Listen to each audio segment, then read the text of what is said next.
What's up, my fellow adult collector, and welcome to Civilian Collectibles. Today, I'm going to be going over my top 10 action figures for the year 2022. For this list, I didn't want it to be totally dominated by any one or two brands. Instead, I wanted it to be more spread out across all the brands that I collect. So, it's not necessarily ordered in a worst to best kind of way. Instead, it's more designed to be alternating between the different brands as I go. If this is your first time on my channel, hi, my name is Seville, and here I'd like to discuss action figures and other collectibles based on my favorite movies, TV shows, and video games. If you find this video enjoyable or informative, please give me a thumbs up, don't forget to subscribe, and hit that notification bell. So, starting this list off at number 10, we have the Storm Collectibles King, based on his appearance in Tekken 7. King is one of my favorite characters to play as in the entire Tekken series. He's a wrestling character, and he uses a lot of the same moves that I did when I was a wrestler myself. The figure here is pretty much flawless. It captures the look, aesthetic, and essence of the character entirely. From the initial announcement from Storm themselves, this was one of my most anticipated figures of the year, and it did not disappoint whatsoever. As per usual, Storm did include plenty of accessories, mostly extra hands, plus an energy effect for his fist.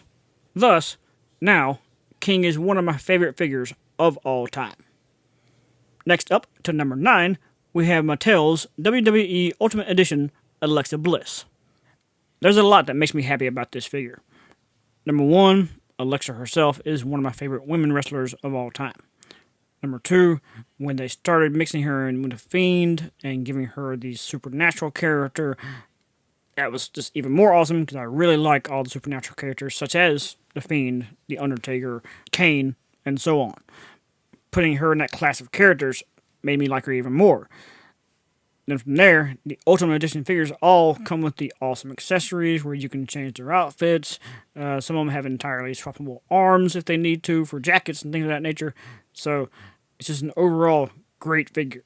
Really, any of the Ultimate Edition figures had a chance of being in the top 10, but with it being Alexa, she was pretty much guaranteed a spot. Speaking of characters who are pretty much guaranteed to spot my top 10 somewhere every year, number 8 is Superman. This time, of the Black Lantern variety. Everyone here knows that Superman is my all-time favorite character, so he was going to make it one way or another. In this particular case, Blackest Night, that this figure is based on, is still my favorite DC story of all time.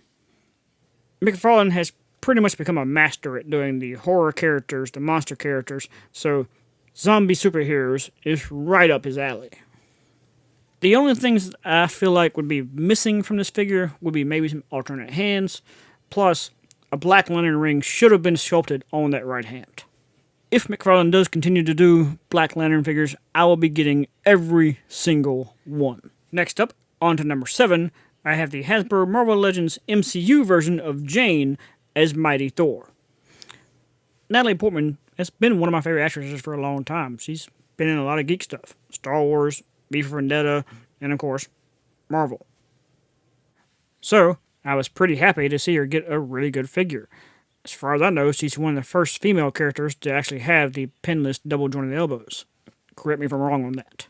If I could ask for anything different on this figure, it's really just the hammer. I wish there would have been some better details, like maybe some paint lines in the cracks of the hammer. Other than that, I'm really glad that they did give us the helmeted head along with the unhelmeted head. I really wish they would have done this with the primary Thor figure from this movie too. When they made Jane worthy of Thor's hammer and abilities in the comics, I really didn't think we'd ever see it in the movies, but I'm glad we did.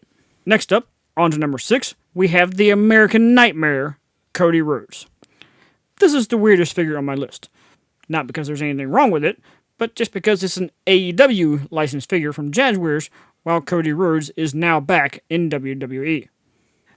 This is from the AEW Supreme Collection, which is their answer to the WWE Ultimate Edition line. This particular one is the Walmart exclusive version of Cody Rhodes. Much like the Ultimate Editions, the Supreme Collection gets you entrance gear, better sculpts, more articulation, and parts that can be swapped out for different looks. Now, Mattel has already announced that they're going to do an Ultimate Edition version of Cody Rhodes themselves, so it'll be really interesting to compare the two figures, because that'll give you the best overall look from both sides. When that figure is finally released, you can absolutely expect a comparison video from me. Before I get into my top 5, I do want to bring up some honorable mentions. All of these figures came very close to making it into the top 10. They just got edged out for one little reason or another. While these are in no particular order, I'm starting with the McFarlane Toys Atrocitus. Really, the only thing that kept him from being in the top 10 is that he's a Build-A-Figure. I don't like putting Build-A-Figures in these lists because you can't just walk into the store and buy them in a single package. This was the same way with the Black Lantern Superman, so I was buying most of those figures anyway. However, if it wasn't for building Atrocitus, I would not have bought that Green Lantern. Next up, we have the NWO Madness version of Macho Man. There's really nothing wrong with this figure. It just got edged out by another Ultimate Edition figure that you'll see later on in this list. Based on my local stores, this figure is still floating around pretty readily available, so if you're a Macho Man fan, definitely go pick him up. Next up is the NECA Ultimate RoboCop. This is something I've wanted for a while because, they've had the license to do the RoboCop versus Terminator stuff, so I was really wanting an ultimate version of RoboCop himself. They didn't really do anything different sculpt-wise. In fact, it's still using the spring-loaded leg from some of the past figures, and mine won't stay shut. He did get a new paint job, though, as well as some accompanying releases, so there's that. Next up is the Storm Collectibles Devil Jin, based on his appearance in Tekken 7. There's nothing wrong with this figure. Nothing at all.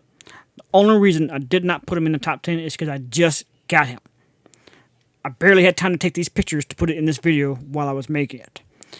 The only reason he didn't really get into it is just because it's so new. I'm afraid that's an unfair bias that I'm ranking him higher in my head because he's the newest one in my hand, and I don't want the newness of the figure to force him to outrank any of the ones I've had for a little bit longer.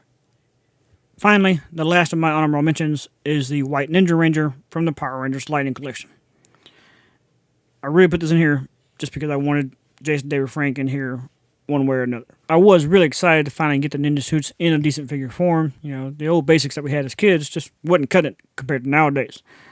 But there were still a lot of QC issues across the board, and so that kept them out of the top 10.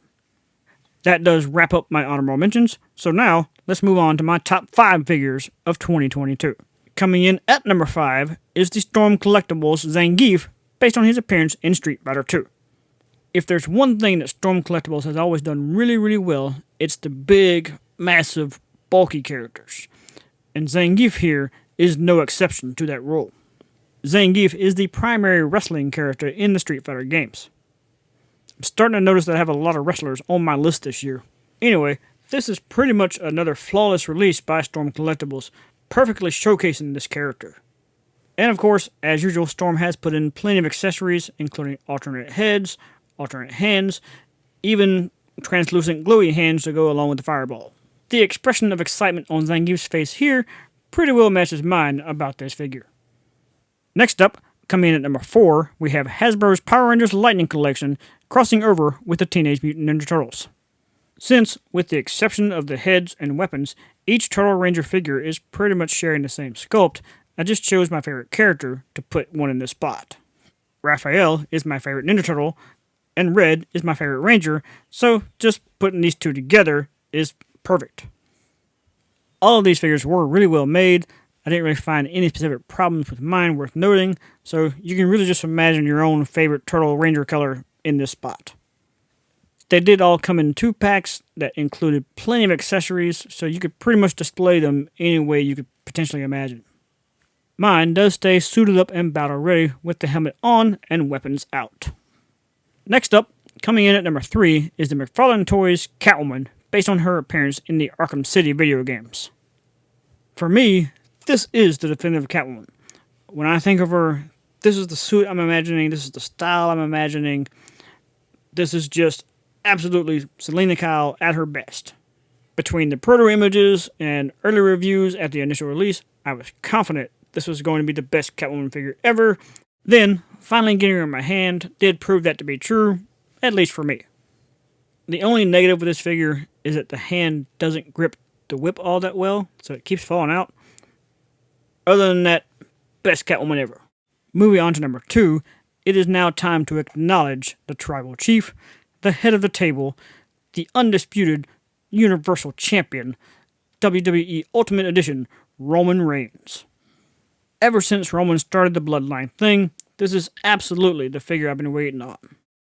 As I alluded to earlier when discussing Alexa Bliss, the WWE Ultimate Edition line is most definitely the best it gets when it comes to Mattel.